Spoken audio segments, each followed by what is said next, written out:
அபிஷேகா அவர்கள பார்த்து எஸ்பிபி சரண் அவர்கள் மேடையிலேயே சொன்ன வார்த்தை அப்படிங்கிறது அபிஷேகாவ பயங்கரமா அழ வச்சிருக்கு அப்படிங்கிற தகவல் தான் சமீபத்தில கிடைச்சிருக்கு. அப்படி என்ன அபிஷேகாவ பார்த்து சொன்னாரு? தென்கோட்டா ரவுண்ட்ல என்ன நடந்திருக்கு அப்படிங்கிறது தான் இந்த ஒரு வீடியோல நம்ம பார்க்க போறோம். இந்த ஒரு வாரம் சரிகமபால ரொம்பவே சூப்பரா இருக்க போகுது அப்படிங்கிறத சமீபத்தில வந்திருந்த ப்ரோமோஸ பார்க்கும்போதே நமக்கு தெரிஞ்சிருந்துச்சு. அண்ட் அத காட்டிலும் ஏகப்பட்ட விஷயங்கள் அங்க நடந்திருக்கு அப்படிங்கிறது தான் சமீபத்தில தெரிய வந்திருக்கு.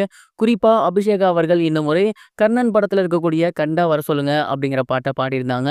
வெறுமன பாடலோட மட்டும் வராம அந்த படத்தோட தீமையும் சேர்த்து கொண்டு வந்திருந்தாங்க. அந்த பாடலை பாடியிருந்த ஒரிஜினல் சிங்கர் கூட அந்த ஒரு செட்டுக்கு வந்திருந்தாங்க. அண்ட் அவங்க முன்னாடியே ரொம்ப சூப்பரா பாடியிருந்தாங்க. ஒட்டுமொத்த ஜட்ஜஸும் எந்திரிச்சு நின்று கை தட்டியிருந்தாங்க. அந்த பாட்டு பாடினவங்களே அவ்வளவு பிரைஸ் பண்ணி பாடியிருந்தாங்க. இந்த சின்ன வயசுலயே இவ்வளவு சூப்பரா பாடுறீங்க, உங்க குரல் வளம் அவ்வளவு அருமையா இருக்கு அப்படின்னு அந்த பாடலை பாடியவங்களே சொல்லியிருந்தாங்க. ஆனா இதெல்லாம் தாண்டி அபிஷேகாவை அழ வச்ச ஒரு கமெண்ட் அப்படிங்கிறது எஸ்பிபி சரண் அவர்களோட கமெண்ட் அப்படின்னு தான் சொல்லணும். அவரு எந்திரிச்சு நின்று கை தட்டி இருந்தாரு. நீங்க பாடிட்டு இருக்கும் போது நான் லிட்ரலி கூஸ் பம்ப்ஸ்ல இருந்தேன் அப்படின்னு தான் சொல்லணும். அதுவும் அந்த ஒரு சிலையோட உங்களை பார்க்கும்போது ஒரு அம்மனை பார்த்த மாதிரியே இருந்துச்சு. அந்த படத்துல அந்த விஷயங்கள் அப்படியே என் கண் முன்னாடி வந்துட்டு போனுச்சு. எவ்ரி வீக் வந்து நீங்க ஏதாவது ஒரு வித்தியாசமான விஷயம் பண்ணிட்டே இருக்கீங்க. அந்த வகையில இந்த வாரம் பாடலும் ரொம்ப வித்தியாசமா இருந்துச்சு. உங்களோட செட்டப்பும் அந்த கெட்டப்பும் ரொம்ப வித்தியாசமா இருந்துச்சு. உண்மையிலேயே எனக்கு என்ன சொல்றதுனே தெரியல. ஒரு அவுட்ஸ்டாண்டிங் பெர்ஃபார்மன்ஸ் அப்படின்னா அது இதுதான்.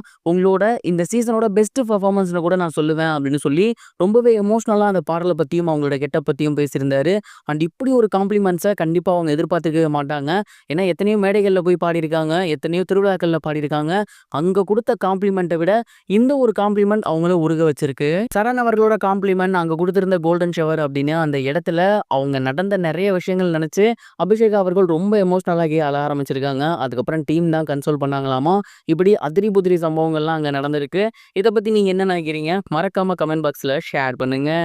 இது ஒரு புறம் இருக்க, அஜித்குமார் அவர்களோட மோகன்லால் சேர்ந்து புதிய படம் ஒண்ணு பண்ண போறாரு அப்படிங்கிற தகவல் வெளியாகி சோசியல் மீடியா ஃபுல்லாவே பயங்கர வைரலா போய்கிட்டு இருக்கு அப்படின்னு தான் சொல்லணும். அஜித்குமார் அவர்கள் ஆதிக் ரவிச்சந்திரன் அவர்களோட சேர்ந்து 2வது படம் ஒண்ணு பண்ண போறாரு. அண்ட் இந்த ஒரு படத்தோட ஷூட்டிங் கூடிய சீக்கிரம் ஸ்டார்ட் ஆக போகுது.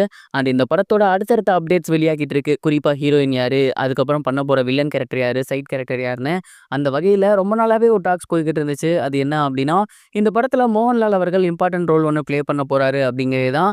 அண்ட் அந்த ஒரு தகவல் இப்ப ரொம்பவே ஸ்ட்ராங்கான பஸ்ஸா மாறி இருக்கு. மோகன்லால் அவர்கள்ட்ட ஆதி கதை சொல்லிட்டாரு அப்படின்னும், அந்த கதை ரொம்பவே பிடிச்சு போகவே மோகன்லால் டேட் கொடுத்துட்டாரு அப்படிங்கிறதும் தெரிய வந்திருக்கு. கூடிய சீக்கிரமே இந்த படத்தோட படப்பிடிப்பு ஸ்டார்ட் ஆக போகுது. மோகன்லால் அவர்கள் ஏற்கனவே தமிழ் சினிமால தளபதி அவர்களோட சேர்ந்து நடிச்சிருக்காரு. அதை தொடர்ந்து இப்ப அஜித் குமார் சாரோட நடிக்க போறாரு. அண்ட் கண்டிப்பா மோகன்லால் சார் கதை சூஸ் பண்றாரு அப்படின்னா ரொம்பவே சூப்பரா இருக்கும். இந்த ஒரு அதிரி புதிரி காம்போ என்ன பண்ண போகுது அப்படின்னு பொறுத்திருந்து பார்க்கலாம்.